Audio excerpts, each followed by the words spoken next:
जय जिनेन्द्र। निज स्वरूप को परम रस जामे भर्यो अपार, वंदो परमानंदमय समय सार अविकार। कुंद कुंद मुनि चंद्रवर अमृत चंद्र मुनीन, आत्मरसी बनारसी वंदो पद अरविंद। पंडित बनारसी दास जी कृत नाटक समयसार ग्रंथ के सर्व विशुद्ध द्वार अधिकार पर हमारी चर्चा चल रही है। अंतिम कुछ छंदों पर चर्चा चल रही है, जिसमें पूरे समयसार का सार बताया कि शुद्ध आत्मा को अनुभव करना, ज्ञान करना और उसमें आचरण करना एकमात्र यही मोक्ष मार्ग है, बाकी और कुछ भी मोक्ष मार्ग नहीं है। फिर प्रश्न हुआ कि वो आत्मा कैसा है जिसका अनुभव हमें करना है, तो वो 127 और 128 नंबर के छंद में जो हमारी कल चर्चा चली कि शुद्ध आत्मा कैसा है, जिस आत्मा का मुझे अनुभव करना है, ऐसा मैं कैसा हूं, मेरे स्वरूप का वर्णन इसमें किया। फिर उन्होंने कहा कि वास्तव में जितना लिखा वो बहुत है, हमें भी बहुत लिखना पसंद नहीं है और बहुत लिखने से कुछ फायदा भी नहीं है। क्यों बहुत लिखने से कुछ फायदा नहीं है? कि जैसे अगर कोई सो रहा है तो उसे उठाया जा सकता है, किंतु जो जाग ही रखा है उसे नहीं जगाया जा सकता। क्या मतलब हुआ? कि वास्तव में अगर मैं नींद में सो रही हूं और कोई मुझे उठाने की कोशिश करे, बहुत गहरी नींद में हूं, तो कोई मुझे हाथ से हिलाए, आवाज दे, तब भी नहीं उठूं तो पानी डालकर उठा दे, किंतु मैं उठ सकती हूँ। और जो सोने का नाटक कर रहा है, जाग रहा है और सोने का नाटक कर रहा है, अगर मैं जाग रही हूं और सोने की एक्टिंग करके आंख बंद करके सो रही हूं, तो कोई मुझे कितना उठाए कि मैं उठ जाऊंगी? मेरी जब तक इच्छा नहीं होगी तब तक मैं नहीं उठूंगी। वो मुझे आवाज देंगे, मुझे हिलाएंगे, मेरे पे पानी डालेंगे, मैं ऐसे कोशिश ऐसे दिखाऊंगी कि मैं बहुत गहरी नींद में सो रही हूं, मुझे असर ही नहीं है। तो वैसे ही जिसे सम्यक्त्व की प्राप्ति करनी है, ऐसा जीव, उसके लिए इतना लिख दिया ना, 415 गाथाएं, वो बहुत है। उसे आवाज देकर, हिलाकर, उसे पानी डाल के उठा दिया है। अब भी अगर कोई नहीं उठना चाहे तो इसका मतलब है वो अभव्य जीव है, वो समझना ही नहीं चाहता है। वो उस जागते हुए इंसान के समान है जो जागना चाहता ही नहीं है। तो वैसे ही उन्होंने लिखा यहाँ आचार्य देव ने कि मैंने जितना लिख दिया है, अगर किसी को ये मोक्ष मार्ग रुचिकर है, जो भव्य है, उसके लिए इतना मार्ग पर्याप्त है। बहुत लिखने से क्या फायदा?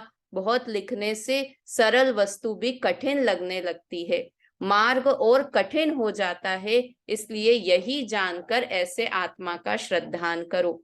तो वो हमने कल 27 और 28 नंबर के छंद पढ़े थे। उसमें देखिए, जो एक गुरुदेव की बात कल रह गई थी बताने के लिए, वो मैं बताती हूँ। गुरुदेव श्री ने 27 और 28 नंबर के छंद में यहाँ जो दो शब्द आए थे, पहला शब्द था जगत चक्षु। तो हमने ये आत्मा पे घटित किया था कि आत्मा कैसा है, लोकालोक को जानने वाला है, ऐसी शक्ति वाला आत्मा है। तो गुरुदेव श्री ने इस जगत चक्षु शब्द को दो तरह से, उन्होंने दो तीन जो इसमें वो आई विशेषण आए आत्मा के, उसको समय सार पर भी घटित किया कि जगत चक्षु आत्मा भी है और जगत चक्षु समय सार भी है। ये गुरुदेव ने स्पेशली कि आत्मा भी लोकालोक को जानने वाला है और ये समय सार ग्रंथ भी ऐसा है जो लोकालोक को जानने बताने वाला है। पूरे लोकालोक को बता दिया कि हाँ, पूरे लोकालोक को समय सार में बता दिया कि एक आत्मा मैं हूं और बाकी मेरे अलावा सब पर हैं। इसका मतलब पूरे लोकालोक को बता दिया। मतलब आत्मा भी लोकालोक को जानने वाला है और समय सार भी लोकालोक को बताने वाला है, इसलिए वो जगत चक्षु है समय सार भी। फिर इसमें आया था कि एक ये शाश्वत है, शाश्वत आया था ना, निर्विकल्प शाश्वत सुथिर। तो आत्मा कैसा है? शाश्वत है, आत्मा का कभी भी नाश होने वाला नहीं है। ऐसे ही भगवान की वाणी, ये जैन धर्म, इसका भी कभी नाश होने वाला नहीं है। ये हमेशा सतत धारा प्रवाह हर काल में उपलब्ध रहेगा। ये समय सार ग्रंथ कहें या दिव्य ध्वनि कहें या आत्मा को बताने वाला मार्ग, वो भी शाश्वत है, अक्षय है, जैसे आत्मा अक्षय है। दूसरा है यहाँ पर एक और आया था आत्मा का विशेषण ज्ञान गम्य। आत्मा कैसा है कि ज्ञान में, जानने में आए ऐसा है। गधे के सिंग की तरह नहीं है कि जिसे हम ग्रहण ही नहीं कर सकें, दिखाई तो नहीं दे रहा है किंतु वो अनुभव में भी नहीं आए, ऐसा नहीं है। ज्ञान करेंगे तो वो अनुभव में आएगा, ऐसा आत्मा ज्ञान गम्य है। ऐसे ही यह समय सार ग्रंथ भी हर जीव के समझ में आए ऐसा ज्ञान गम्य है, कठिन नहीं है। तुम ये सोचकर, कठिन समझकर इस समय सार को नहीं पढ़ो कि ये तो मेरे समझ में आएगा ही नहीं, तो कह रहे हैं ऐसा नहीं है, वो ज्ञान गम्य है। मतलब गजब, गुरुदेव ने ये तीनों विशेषण को आत्मा पर और समय सार ग्रंथ पर घटित किए। कौन से तीन विशेषण? जगत चक्षु, शाश्वत और ज्ञान गम्य। ये तीनों, आत्मा भी ऐसा है और उस आत्मा को बताने वाला ये समय सार ग्रंथ भी ऐसा है। समझ में आया है ना? तो इस तरह से ये 128 तक के कल की छंद हो गए थे। ये एक दो पॉइंट रह गए थे जो अपन ने डिस्कस किए। 129 भी हो गया था कि यहाँ पर ये ग्रंथ पूरा हुआ। अब ये बनारसी दास जी अपनी तरफ से कुछ छंद यहाँ पर लिख रहे हैं। 8 छंद हैं, 7-8 छंद हैं। देखिए ये भी बहुत अच्छे हैं। 9 छंद बाकी हैं, एक बार अपन बोलते हैं। ग्रंथ कर्ता का नाम और ग्रंथ की महिमा, क्योंकि यहाँ पर ग्रंथ समाप्त तो हो गया कुंद कुंद आचार्य देव का, तो जो अपनी तरफ से उन्हें लिखना है। हमारे तो ग्रंथ में कुछ पेज बाकी हैं अभी, किंतु यहाँ समय सार ग्रंथ पूरा हो गया। अब बनारसी दास जी अमृत चंद्र आचार्य को फॉलो करते हुए आगे का ग्रंथ लिखेंगे, क्योंकि अमृत चंद्र आचार्य का समय सार कलश अभी पूरा नहीं हुआ, उन्होंने आगे भी इस समय सार ग्रंथ को लेके गए वो। चलिए पढ़ते हैं। चौपाई है। कुंद कुंद मुनि राज प्रवीणा, तिन्ह यह ग्रंथ इहा लोकीना। गाथा बद्ध सुप्राकृत वाणी, गुरु परंपरा रीति बखानी। भयो गिरंथ जगत विख्याता, सुनत महासुख पावही ज्ञाता। जे नवरस जग माही बखाने, ते सब समय सार रस साने। देखो अब यहाँ पर समय सार ग्रंथ कैसा और नाटक समय सार कहाँ से आ गया, ये नाटक कहाँ से आ गया, इस बात पर यहाँ पर बनारसी दास जी इस बातों को 9 छंदों में बताएंगे। क्या लिखा? कुंद कुंद मुनिराज प्रवीणा। कुंद कुंद आचार्य बहुत महान थे, बहुत कुशाग्र बुद्धि के धनी थे, प्रवीण थे, वो सब जानते थे, इसलिए ज्ञानी भी थे और बाहर में भी कुशल थे कि कैसे अज्ञानी जीव ज्ञानी बने, इस चीज में वो कुशल थे, प्रवीण थे। खुद भी ज्ञानी थे और दूसरों को भी ज्ञानी बनाने में समर्थ थे। तिन्हें यह ग्रंथ इहा लोकीना, यहाँ तक उन्होंने इस ग्रंथ की रचना की। किस तरह से रचना की? गाथा बद्ध सुप्राकृत वाणी। कौन सी भाषा में लिखा? प्राकृत भाषा में लिखा। क्यों? क्योंकि उस समय की बोलचाल की भाषा प्राकृत थी। देखो इस तरह से होता है कि जब जो भाषा चलती रहती है ना, तो ग्रंथकार, रचनाकार उस भाषा में लिखने की कोशिश करते हैं। वो नहीं लिखते हैं कि जिसका मुझे ज्ञान है। क्या लिखते हैं? ताकि वो हर जन साधारण उस बात को समझ पाए, इसलिए वो उस भाषा में लिखते हैं। जब षट खंडागम ग्रंथ पहला ग्रंथ था, है ना। और उसके बाद ये दूसरा ग्रंथ अध्यात्म ग्रंथ समय सार था। तो षटखंडागम भी प्राकृत भाषा में है और समय सार ग्रंथ भी प्राकृत, वैसे और ग्रंथ होंगे पर ये मुख्य रूप से ये। फिर उसके बाद 1000 वर्ष तक तब तक यही चलती रही प्राकृत। उसके बाद अमृत चंद्र आचार्य जब आए तब उस समय पर संस्कृत भाषा प्रचलन में आई। तो उसके बाद जो ग्रंथों की रचना हुई वो संस्कृत भाषा में हुई। और उसके बाद हम जब हमसे अभी से 500 400 500 वर्ष पहले तक जाएं तब हिंदी भाषा प्रचलन में आ गई। तो उसके बाद पंडित जयचंद जी छाबड़ा हुए, राजमल जी पांडे साहब हुए, टोडरमल जी हुए, बनारसी दास जी हुए, इन सब ने लोक भाषा में, है ना, जब मोक्ष मार्ग प्रकाशक ग्रंथ तो डुंडारी भाषा में लिखा गया, उस समय डुंडारी भाषा में लिखा गया। अब कोई ग्रंथ रचना करेगा, अभी तक तो हिंदी है, थोड़े और समय बाद समझो 15-20 साल बाद करेगा तो वो मे भी इंग्लिश में ग्रंथ लिखे। क्यों इंग्लिश में लिखे? क्योंकि तब ज्यादा से ज्यादा लोग इंग्लिश ही समझने लगेंगे, तो इंग्लिश में। मतलब वाणी तो जो वाणी का सार है दिव्य ध्वनि का वो तो उसी वही रहेगा, भाषा परिवर्तित होती चली गई जैसी भाषा होनी चाहिए। तो ये कैसा ग्रंथ है कि गाथाओं में निबद्ध है, प्राकृत गाथाओं में बंधा हुआ है। ये इतना मोटा, अभी हम समय सार ग्रंथ देखते हैं तो इतना मोटा ग्रंथ है। और अगर समय सार जो ओरिजिनल समय सार का ओरिजिनल नाम क्या था सुनीता आंटी? समय पाहुड़। उसका ओरिजिनल नाम समय पाहुड़ है। पाहुड़ शब्द का अर्थ होता है भेंट। तो समय नामक चीज उन्होंने हमें भेंट की है, समय प्राभृत का। फिर बाद में वो समय सार ग्रंथ प्रचलन में आ गया, किंतु ओरिजिनल नाम जो कुंद कुंद आचार्य देव ने रखा था वो समय पाहुड़ है। तो वो इतना मोटा ग्रंथ दिखता है जब हम समय सार ग्रंथ देखते हैं, किंतु ओरिजिनल समय पाहुड़ ग्रंथ कितना है कि 2-2 लाइन की प्राकृत की गाथाएं हैं और वो 415 गाथाएं हैं। मतलब मुश्किल से 20-40 पेज का हुआ, 2-2 लाइन की कितनी जगह, तो 40-50 पेज का ग्रंथ लिखा। हमारे लिए वो इतनी फुर्सत में नहीं थे कि वो इतना मोटा 600-700 पेज का ग्रंथ है वो हमारे लिए लिखते। उसके बाद वो तो अमृत चंद्र आचार्य ने कलश लिखे, टीका लिखी, फिर उसका भावार्थ जयचंद जी छाबड़ा ने, इसलिए ये इतना बड़ा हो गया। ओरिजिनल तो 20-30-40 पेज का हुआ, मतलब 2-2 लाइन के हिसाब से देख लो, 415 को डबल करेंगे तो 800 900 800 830 लाइन हुई। तो 830 लाइन कितने हम पेजों में लिख लेंगे? उतना बड़ा ये समय सार ग्रंथ है।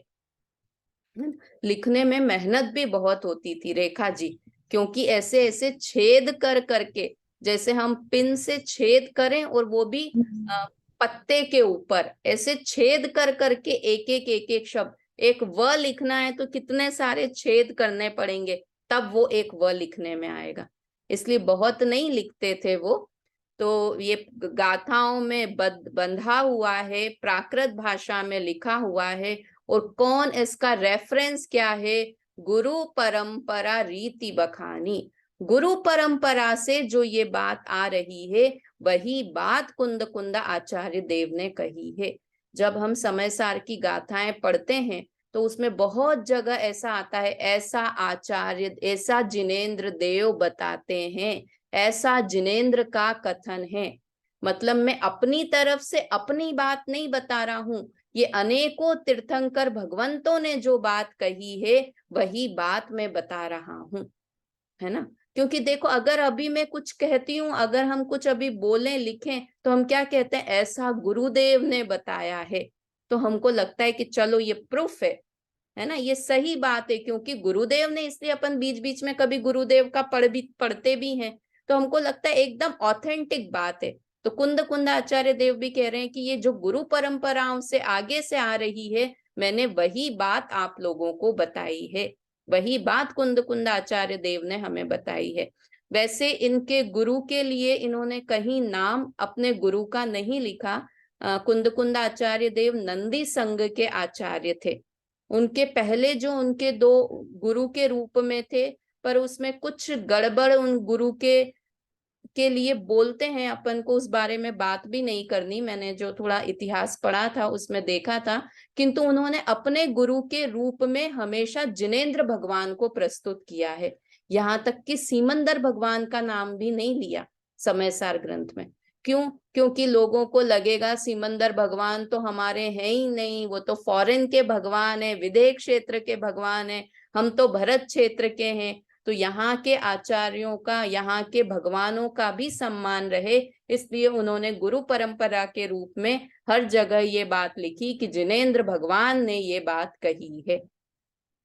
ठीक है, इससे ये ऑथेंटिसिटी कि ये अपने मन की बात नहीं है, सही बात कुंद कुंद आचार्य देव बता रहे हैं।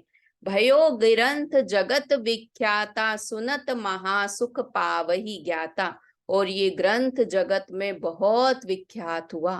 कुंद कुंद आचार्य के बहुत सारे शिष्य थे, उनके ग्रंथों को पढ़ते थे। मतलब वो कितनी बहुत छोटी 11 वर्ष की आयु में तो बन गए थे, 30 वर्ष में आचार्य बन गए थे, और उसके बाद 92 ईयर्स की उनकी एज थी। यानी इतने समय तक उन्होंने पढ़ाया, पढ़ा, ग्रंथों की रचना की। तो वो बहुत फेमस थे, उस समय भी फेमस थे और अभी तक फेमस हैं। कितने फेमस है सुनीता आंटी कि हर प्रतिमा पर कुंद कुंद की आमनाएं ऐसा लिखा जाता है। ये प्रतिमा कुंद कुंद की आमनाएं वाली है। वो बहुत स्ट्रिक्ट थे, जितना उनका ज्ञान महान था ना, उतना ही वो चारित्र में भी बहुत स्ट्रिक्ट थे। मतलब उन्हें बिल्कुल भी 28 मूल गुण के पालन में थोड़ा भी अतिचार अनाचार लगे वो उन्हें पसंद नहीं था।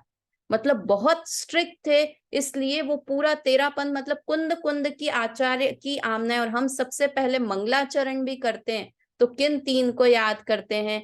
मंगलम भगवान वीरो, मंगलम गौतमो गणी, मंगलम कुंद कुंदाध्यो, जैन धर्मोस्तु मंगलम।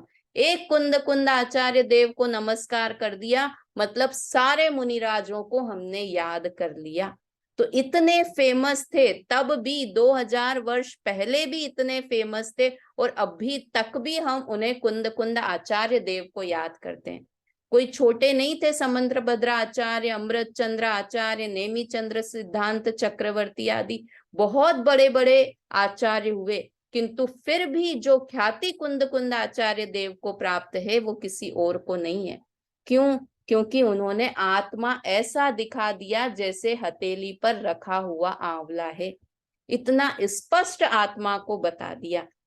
तो वो जगत में बहुत फेमस थे, हैं और रहेंगे भी कुंद कुंद आचार्य। सुनत महासुख पावही ज्ञाता। और जो ज्ञानी जीव उसे सुनते हैं, अज्ञानी को तो मन ही नहीं लगेगा। के ऊंगे के लड़ पड़े, के उठ के घर जाए। समय सार चलेगा तो अज्ञानी जीव, अभव्य जीवों को तो रुचेगा ही नहीं, और ज्ञानी जीव उसे सुनकर बहुत सुख का, महासुख पावही, बहुत सुख का वेदन करते हैं ज्ञानी जीव। जे नव रस जगत जग माही बखाने, ते सब समय सार रस साने। अब ये नाटक समय सार ग्रंथ के, कि नाटक कहाँ से आ गया, ये वो तो समय सार था। तो उन्होंने क्या लिखा कि ये जो जो 9 रस लौकिक में चलते हैं, कौन से 9 रस? जब नाटक होते हैं कि शांति आगे के छंदों में उन 9 रसों के नाम बताएंगे। तो ये जो 9 रस कहे गए हैं, ते सब समय सार रस साने, वो सब समय सार में गर्भित हैं, समय सार के रस में गर्भित हैं। कैसे गर्भित हैं उसकी बात हम आगे के छंदों में देखते हैं। पढ़िए सुनीता। हाँ, इन्होंने जो 84 पाउड लिखे वो सब गाथा ही लिखी थी क्या? हाँ, गाथा रूप में ही है वो। बहुत कम अभी हमारे पास उपलब्ध हैं लिखे। 84 पाहुड़ थे उन्होंने, किंतु हमारे पास तो पंच परमागम और थोड़े बहुत, और एक वो द्वादशानुप्रेक्षा, इस तरह से उनके जो हैं थोड़े बहुत कर लिखे उन्होंने 84 थे। पर इतने जितने पर्याप्त हमको प्राप्त हैं उतने हमारे लिए पर्याप्त हैं। लिखे तो उन्होंने 84 थे हैं? कि है ना, गाथा पहली बार ही मालूम पड़ा है कि गाथा ही गाथा लिखी है इन्होंने। मैं तो ये सोच रही थी और भी मतलब खुल के लिखा होगा टीका वगैरह। नहीं नहीं, गाथाएं ही लिखी उन्होंने, है ना। चलिए इसका पढ़िए 100। आध्यात्मिक विद्या में कुशल स्वामी कुनकुन मुनि ने यह ग्रंथ यहाँ तक रचा है और वह गुरु परंपरा के कथन अनुसार प्राकृत भाषा में गाथाबद्ध कथन किया है। यह ग्रंथ जगत प्रसिद्ध है। इसे सुनकर ज्ञानी लोग परमानंद प्राप्त करते हैं। लोक में जो नवरस प्रसिद्ध है वे सब इस समय सार के रस में समाये हुए हैं। हाँ, अब कौन से नवरस हैं उनकी चर्चा, क्योंकि अभी हमने समय सार ग्रंथ की सार्थकता पढ़ी। समय सार का अर्थ हमने पहले देखा था ना, समय मतलब क्या और समय सार मतलब क्या।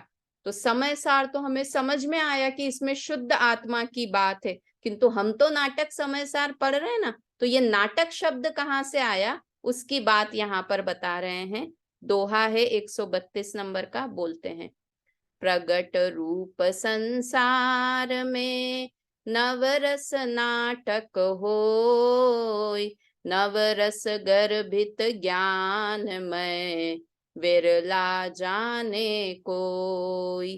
कि ये जगत में ये प्रसिद्ध है कि कोई भी नाटक होगा तो उसमें नवरस होते हैं, 9 प्रकार के रस डाले जाते हैं। ये अभी अपन ने जो 2-4 नाटक लिखे मैंने थोड़े बहुत, मतलब ग्रंथों के आधार पे ही।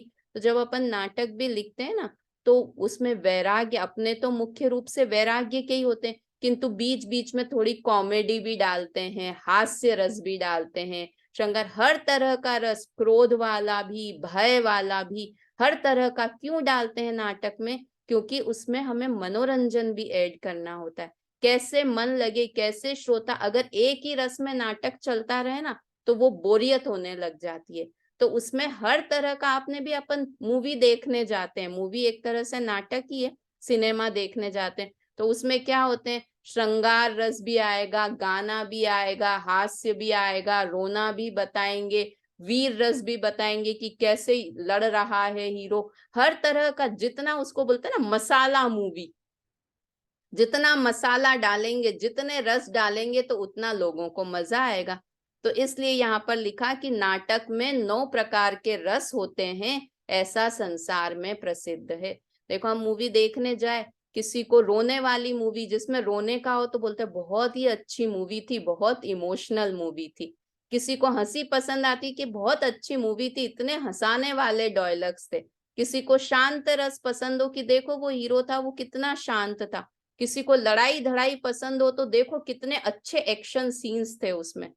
तो हर चीज, तरह की चीजें नाटक में होती है ना, मूवी में होती है। नवरस गर्भित ज्ञान में विरला जाने कोई, किंतु ज्ञान में भी नवरस हैं, इस समय सार में भी नवरस हैं, ये बात कोई विरला ही जानता है ना।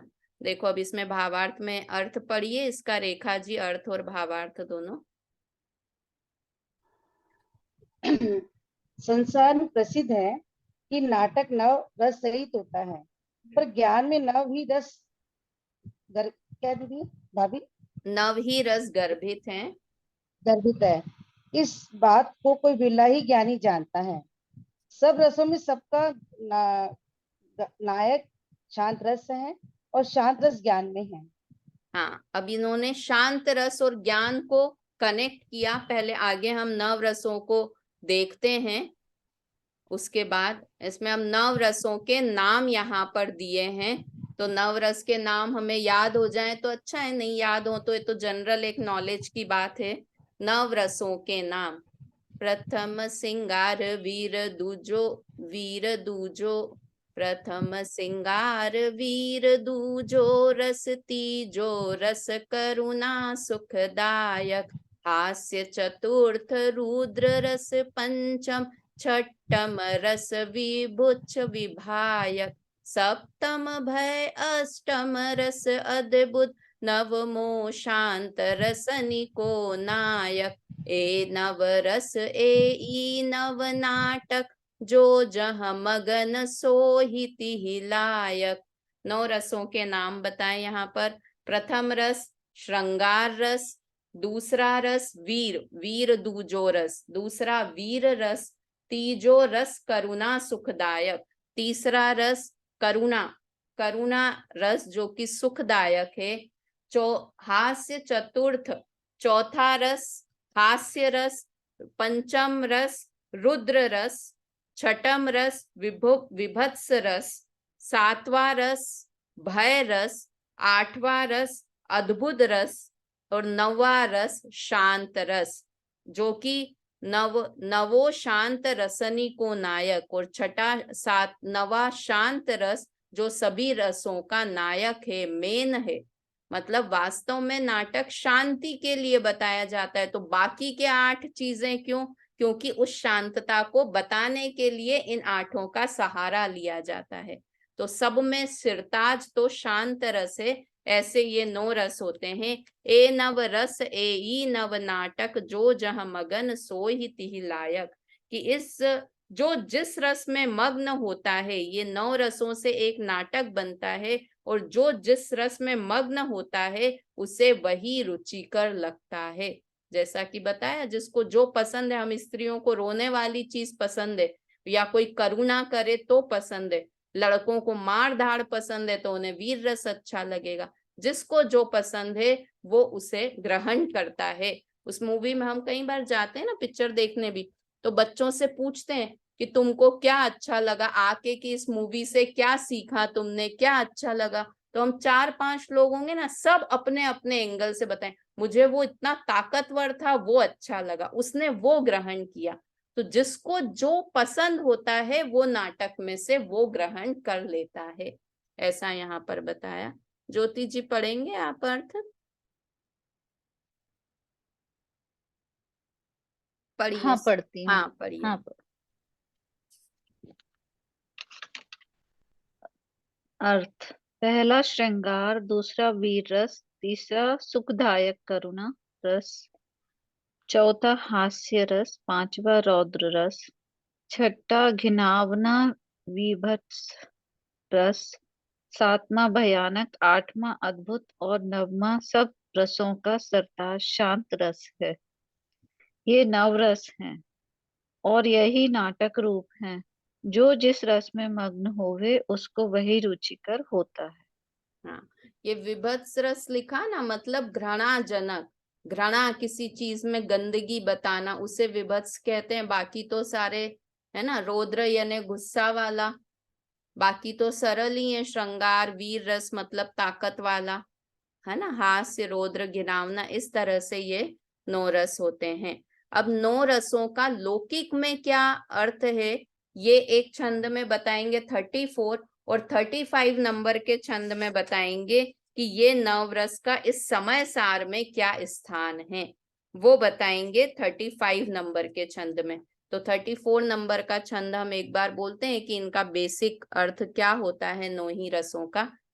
शोभा में सिंगार बसे वीर पुरुषार्थ में, कोमल हिये में करुणा रस बखानिए, आनंद में हास रुंड मंड में विराजे रुद्र, विभत्स जहाँ तहाँ गिलानी मन आनिए, चिंता में भयानक अथाहता में अद्भुत, माया की रुचि ता में शांत रस मानिए, एई नवरस भव रूप एई भाव रूप, इनको विलक्षण सुदृष्टि जग जानिए। ना, क्या देखिए एक बार इसका अर्थ देख लेते हैं, सरल ही है ऐसे। शोभा में सिंगार रस, सुंदरता, शोभा मतलब सुंदरता, सुंदरता में श्रृंगार रस है। जहां सुंदरता का वर्णन है मतलब श्रृंगार रस का वर्णन चल रहा है। वीर पुरुषार्थ में, और वीर रस पुरुषार्थ में है। अब हम किसे पुरुषार्थ मानते हैं ये इसमें आगे आएगा, मैं अपनी तरफ से नहीं। हम लड़ाई झगड़े करने को पुरुषार्थ मानते हैं, और असली पुरुषार्थ क्या है? देखो, महावीर की परिभाषा हम बोलते हैं ना, महावीर हैं हमारे भगवान, तो वो लड़ाई झगड़ा करते हैं इसलिए महान नहीं है, वो लड़ाई झगड़ा नहीं करते हैं इसलिए वीर हैं। जो लड़ाई करे वो वीर, जो लड़ाई नहीं करे वो वीर। जो लड़ाई नहीं करे वो महावीर, कि वो किसी से राग द्वेष ही नहीं करते इसलिए महावीर। और दूसरा अर्थ ये होता है कि उन्होंने राग द्वेष रूप महाशत्रुओं को जीता है, इसलिए महावीर। तो वो राग द्वेष नहीं करना, यही राग द्वेष को जीतना है ना। तो वीर के कितने हम, क्या तो पहला क्या बोला मैं अभी अपनी तरफ से नहीं, आगे इसमें आएगा ही, इसलिए मैं ज्यादा एक एक को नहीं एक्सप्लेन कर रही हूँ कि हम क्या समझते हैं 9 रसों को और 9 रस वास्तव में कैसे होते हैं। कि श्रृंगार में, सुंदरता में श्रृंगार रस है, वीर में पुरुषार्थ, वीर रस पुरुषार्थ में है, कोमल हिये में करुणा रस बखानिए, और कोमल हृदय में हृदय की कोमलता है, तो तीसरा वाला करुणा रस है ना। आनंद में हास्य रुंड मुंड में विराजे रुद्र, है ना। आनंद खुशी में, हास्य रस कहाँ है कि जिस चीज में आपको खुशी मिल रही है, इसका मतलब है वो हास्य रस है ना। देखो हम भगवान की प्रतिमा को बताते हैं ना, तो कई लोग क्या बोलते हैं, कितनी हंसमुख प्रतिमा है, ऐसे हंसते हुए भगवान है।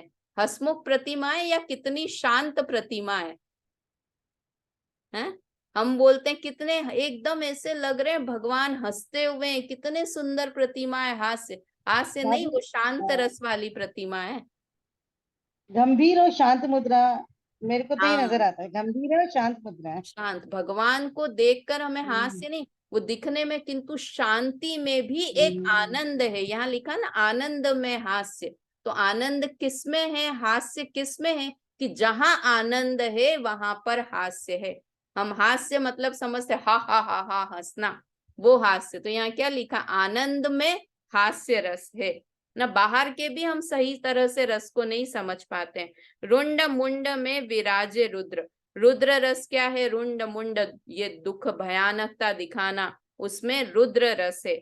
विभत्स जहां तहां ग्लानि मन आनिए, विभत्स रस कहाँ होता है? कि जहां मन में घृणा का भाव होता है, ग्लानि का भाव होता है, जुगुप्सा जिसे हम कहते हैं ना, घृणा का भाव होता है, उसे हम क्या कहते हैं? विभत्स रस कहते हैं।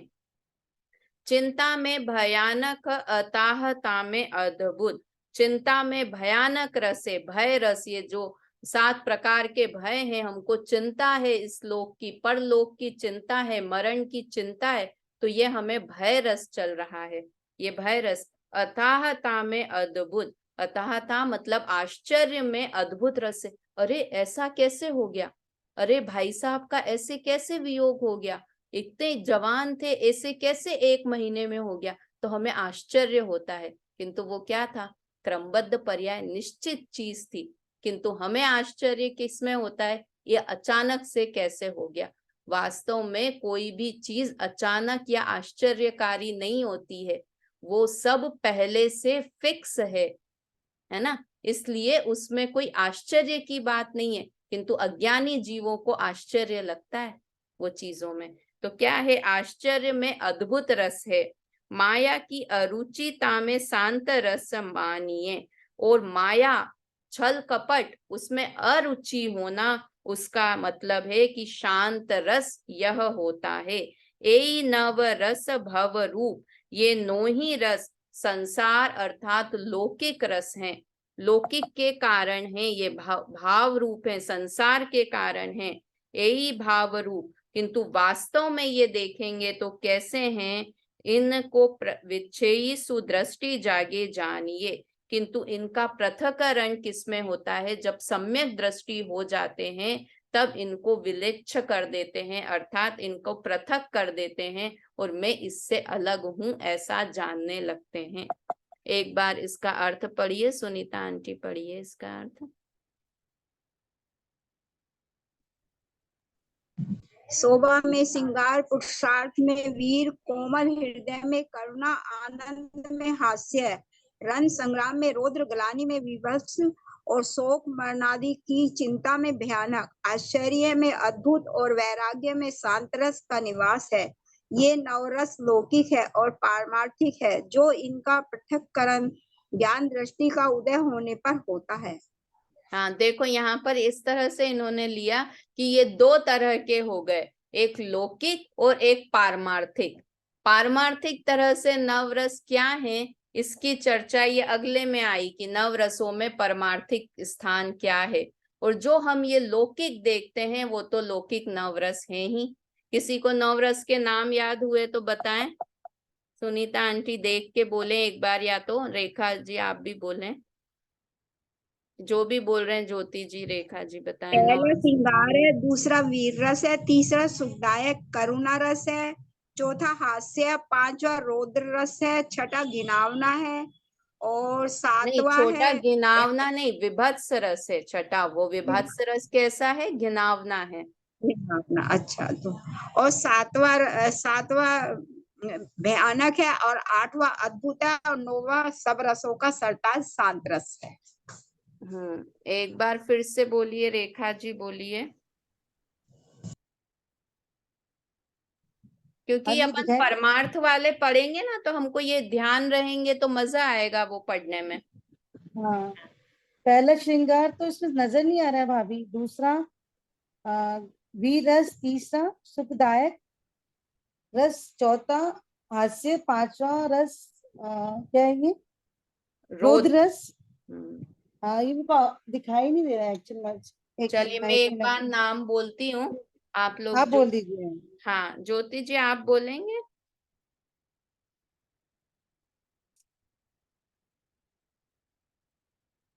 देखिए, श्रृंगार रस, वीर रस, करुणा रस, हास्य रस, रौद्र रस, जुगुप्सा रस। जुगुप्सा को यहाँ पर क्या लिखा है? विभत्स नाम दिया है, जिसे कि जुगुप्सा हमारा थोड़ा जाना पहचाना है, इसलिए मैं जुगुप्सा मतलब घृणा का भाव होना, वो जुगुप्सा।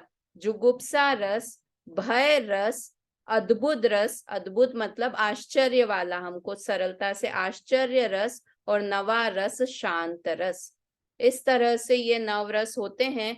हमने इसकी लौकिक वाली चर्चा की। पारलौकिक इस समय सार से कैसे कनेक्ट करेंगे, क्योंकि हमको आश्चर्य, हमें होना ही चाहिए कि ये तो समय सार ग्रंथ है, ये नाटक समय सार कैसे हो गया?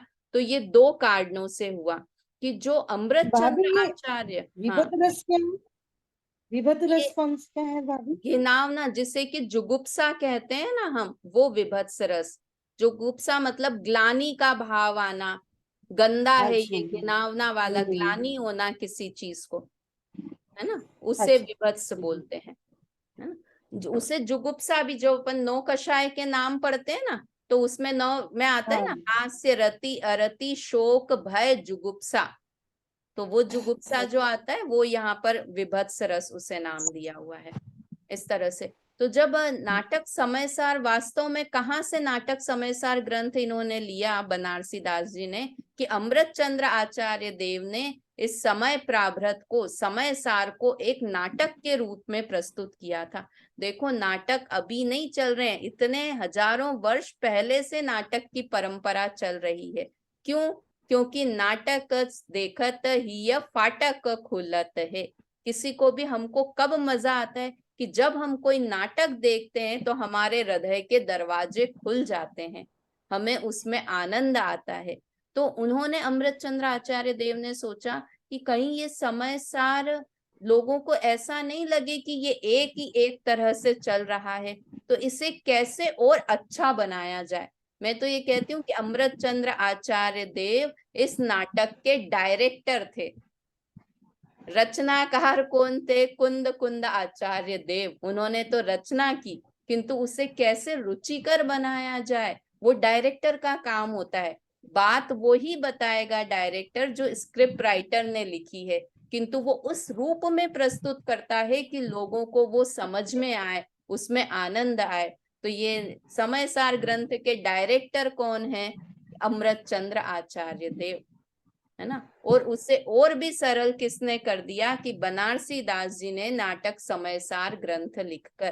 क्योंकि समयसार और अमृत चंद्र आचार्य देव की कहीं बात पढ़े तो हमें समझ नहीं आए, तो इसलिए उन्होंने इतने सारे, एक एक गाथा के लिए दो दो तीन तीन कलश हैं।